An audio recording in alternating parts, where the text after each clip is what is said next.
कभी किसी के घर में आपको पंखा नहीं दिखाई देगा, एसी तो बहुत दूर की चीज है। लेकिन इस वर्ष जो सबसे ज्यादा बिक्री हुई है गर्मियों में, वो पंखों की हुई है। 32 से ज्यादा तापमान उत्तराखंड के उन पर्वतीय क्षेत्रों का रहा है। अब इसका असर आप लगा सकते हैं कि वहां जो ग्लेशियर हैं, जिन ग्लेशियरों से पूरा पानी निकल रहा है, जो हिमनद हैं, और जो पूरे देश को पानी पिलाने का काम कर रहे हैं, जो पूरे देश की धरती को उर्वरा बनाने का काम कर रहे हैं, उनके ऊपर क्या असर पड़ा है। बहुत सारे अध्ययन हैं जो बता रहे हैं कि किस तरह से उनके वहां के जो ग्लेशियर हैं वो पीछे की तरफ जा रहे हैं, उन बर्फ कम हो रही है। और इस बार तो जड़ों में बर्फ नहीं पड़ने का एक बहुत बड़ा उदाहरण आपको दूं कि जो टिहरी बांध है, देश के कुछ पुराने बांधों में से एक है, जिसको लेकर बहुत संघर्ष भी चला था। वो टिहरी बांध का जो डूब क्षेत्र है, जब वो बनाया गया था तो राजा का महल भी उसमें डूबा था। और अभी उस टिहरी बांध के भीतर पानी की स्थिति ये हो गई है कि वो महल ऊपर दिखाई दे रहा है।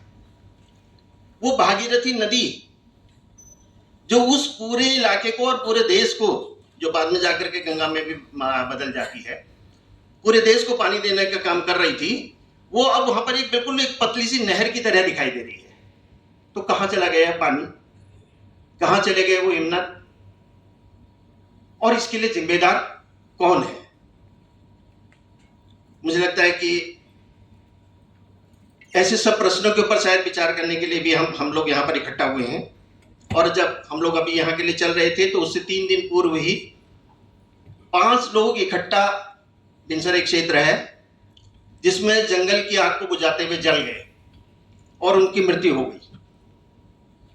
हर दूसरे या तीसरे वर्ष उत्तराखंड के जंगलों में भयंकर आग लग रही है। लगभग हर बार जब आग लगती है, ये बहुत चिंता का विषय होता है सरकार के लिए भी, वन विभाग के लिए भी। लेकिन तभी तक चिंता का विषय रहता है जब तक बारिश नहीं आती है। बारिश आती है फिर ये चिंता का विषय खत्म हो जाता है। और हर साल कई सारे लोग अपनी जान जो है वो वनों की आग से गंवा रहे हैं। तो अचानक ये वनों में ये आग कहां से आ गई? क्या वनों के भीतर ऐसा परिवर्तन हुआ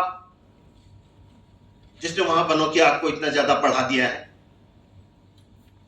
ये एक प्रश्न हम लोगों के सम्मुख है वहां पर, जिससे हम लोग लगातार जूझ रहे हैं। फिर किस तरह की नीतियां आ रही वहां के जंगल और जमीन को देखने की, कि लगभग 20% से ज्यादा पर्वतीय क्षेत्र की